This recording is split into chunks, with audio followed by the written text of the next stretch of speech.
Assalamualaikum warahmatullahi wabarakatuh. Selamat pagi siswa dan siswi kelas 5 yang hebat.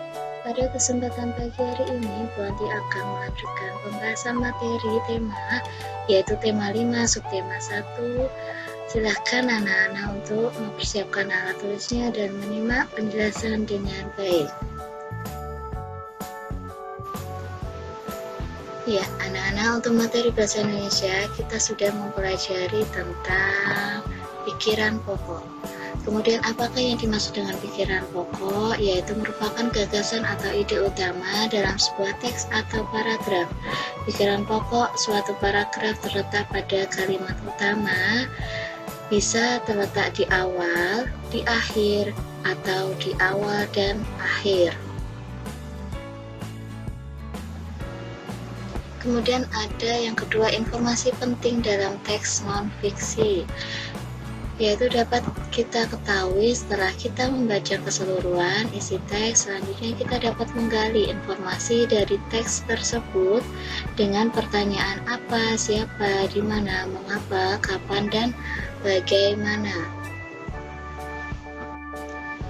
Kemudian cara menentukan pokok pikiran dan informasi penting teks non-fiksi, yaitu membaca seluruh isi teks, memahami isi dari teks, mencatat hal-hal penting dalam tiap paragraf, kemudian gunakan kata tanya apa untuk membantu menemukan pokok pikiran dan informasi penting tiap paragraf. Ini caranya ya anak-anak ya. Kemudian anak-anak coba tentukan pokok pikiran dan informasi penting dari paragraf yang Bu Anti sediakan ya. Kemudian tentukanlah pokok pikiran dan informasi pentingnya. Bisa ya. Selanjutnya ada ringkasan teks non-fiksi. Pengertian ringkasan merupakan penyajian tulisan yang lebih singkat dan efektif dari teks aslinya. Langkah-langkah yang dapat dilakukan untuk membuat ringkasan teks non-fiksi. Yang pertama, baca teks asli dengan cermat, kemudian catat gagasan utama tiap paragraf. Yang ketiga, tuliskan kembali gagasan utama dengan menggunakan kata-kata sendiri. Jangan lupa perhatikan penggunaan tanda baca dan huruf kapitalnya. Kemudian anak-anak bisa membuat peta pikiran dari informasi penting. Tentu saja anak-anak sudah sering ditugaskan untuk membuat peta pikiran ya. Untuk materi IPA, yaitu ada jenis makanan hewan. A. Sumber makanan dari tumbuhan. B. Sumber makanan dari hewan lain. Yang pertama, sumber makanan dari tumbuhan, yaitu anak-anak bisa mengetahui bagian tumbuhan yang banyak dijadikan makanan hewan adalah daun. Contoh hewannya yaitu ada sapi, kambing, dan ulat. Yang kedua, ada bagian tumbuhan yang bisa dimakan adalah batang, misalnya batang jagung, bakdi, dan bambu. Anak bisa melihat contoh hewannya kambing. Kemudian kambing itu suka makan batang padi ya. Kemudian untuk hewan panda itu suka makan batang bambu muda. Selanjutnya ada buah yang menjadi makanan hewan, diantaranya adalah jambu, pepaya, pisang, dan mangga. Anak bisa melihat pada gambar yaitu hewannya monyet dan burung pemakan buah.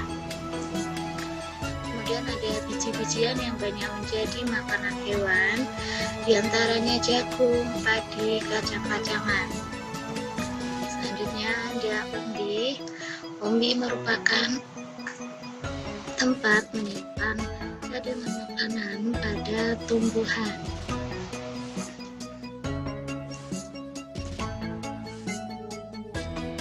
Kedua, yaitu sumber makanan dari hewan lain, contohnya nyamuk yang dimakan oleh cicak, kemudian tikus yang dimakan oleh elang. Ada penggolongan hewan berdasarkan jenis makanannya. herbivora atau hewan pemakan tumbuhan, yaitu hewan pemakan tumbuhan tidak mempunyai gigi taring. Hewan ini menggunakan gerahamnya untuk menggilas makanannya. Contohnya ada hewan gajah dan sapi.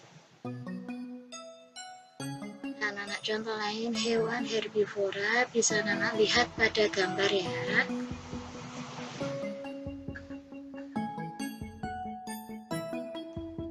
Yang kedua ada karnivora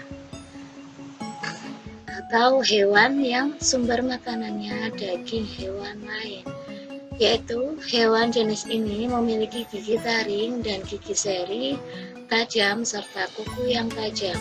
Gigi taring dan kuku yang tajam berguna untuk mengoyak makanan. Anak-anak, contohnya itu ada hewan singa, macan, dan buaya. Ini contoh lain dari hewan karnivora ya, ada burung elang, kucing, dan lain-lain. Ketiga ada hewan omnivora, yaitu hewan pemakan tumbuhan dan hewan. Jadi dua-duanya ya Nana ya, yaitu omnivora adalah jenis hewan pemakan segala. Artinya, organisme omnivora bisa memakan tumbuhan maupun daging atau hewan lainnya. Contoh, musang, beruang, tikus.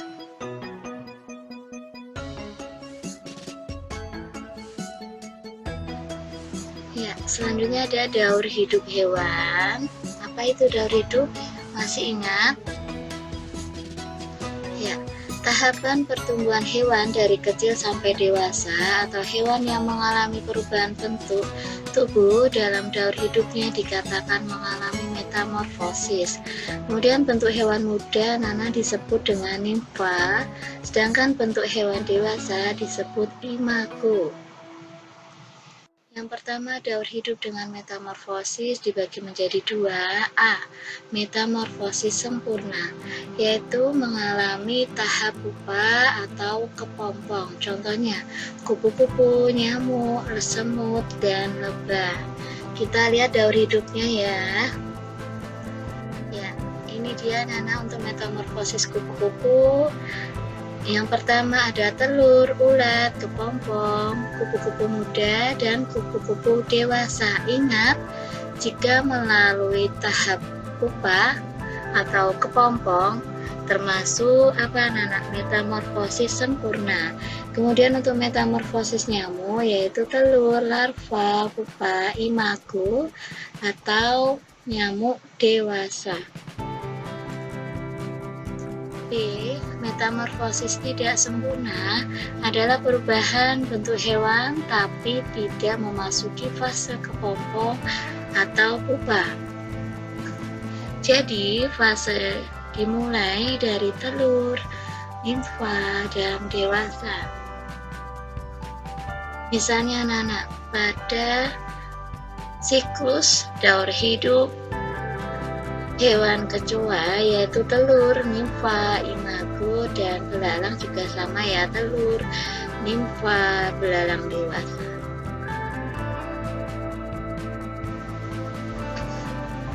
Kemudian anak-anak yang kedua ada daur hidup tanpa metamorfosis. Contohnya ada ayam, bebek, burung, cecak, kucing, kambing, dan ikan. Jadi anak-anak bisa melihat pada gambar, yaitu salah satunya daur hidup ayam, telur menetas, anak ayam dewasa, seperti itu ya. Kemudian untuk materi PPKN, yaitu Bu Hanti ringkaskan saja untuk contoh usaha mempertahankan NKRI. Kemarin ada peristiwa misalnya Sumpah Pemuda. Nah, itu juga termasuk contoh usaha mempertahankan NKRI. Di antaranya yang pertama yaitu mengamalkan nilai-nilai Pancasila, yang kedua menaati peraturan yang berlaku, yang ketiga memelihara keamanan dan ketertiban di dalam masyarakat, yang keempat berpartisipasi aktif dalam kegiatan gotong royong. Kemudian anak-anak untuk materi SPDP yaitu menyanyikan lagu bertangga nada minor dengan iringan alat musik. Jenis alat musik terdiri dari alat musik ritmis, merupakan alat musik yang tidak memiliki nada. Yang dimaksud itu tidak memiliki tangga nada, ya misalnya anak-anak tangga nada do, re, mi, fa, sol, la, si. Nah, kemudian ada tangga nada notasi balok misalnya A, B, C, D, E. Nah, jadi untuk alat musik ritmis ini benar-benar tidak memiliki nada. Contohnya kendang, maracas, tifa, rebana, triangle, dan tamborin. Sudah Bu Anti sediakan sesuai gambarnya ya. Kemudian yang kedua ada jenis alat musik melodis. Nah, merupakan alat musik yang memiliki nada, yaitu seperti yang Bu Anti katakan tadi, memiliki notasi nadanya do, re, mi, fa, sol, la, si, do, ataupun notasi tangga nada balok A, B, C, D, E misalnya. Kemudian contohnya ada gitar, seruling, pianika, angklung, harmonika, dan biola.